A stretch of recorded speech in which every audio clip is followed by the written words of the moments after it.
Der 61, der Nicolas Werfer, der Franzose auf dem Porsche 993R.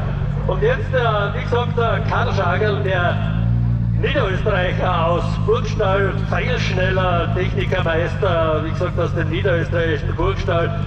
Er ist sicherlich von Lokalmatador-Sicht aus gesehen die größte heimische Hoffnung auf den Tourenwagen-Gesamtsieg hier an diesem Wochenende. Der mehrfache österreichische Bergstaatsmeister fährt er seit geraumer Zeit auf einer Erfolgswelle. Vorher wurde er Vizemeister in der Bergeuropameisterschaft bei den Tourenwagen, erhielt den Titel Best Performer in der Bergeuropameisterschaft und das Sahnehäubchen für ihn war quasi als Motorsportler des Jahres 2022 in Österreich. Ja, dieser Karl Schagerl ist jetzt bereits unterwegs, fliegt schon Richtung Lacknerei drauf, ist schon bei euch beim Artex vorbei, und die 51 jetzt hier bei uns.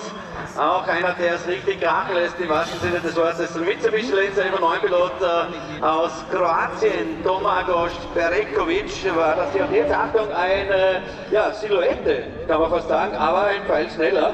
Mit der Startnummer 48 haben wir einen Buch DR10 TR4 mit Hans Thalmeier unterwegs. Der Salzburger kommt hier. Salzburger.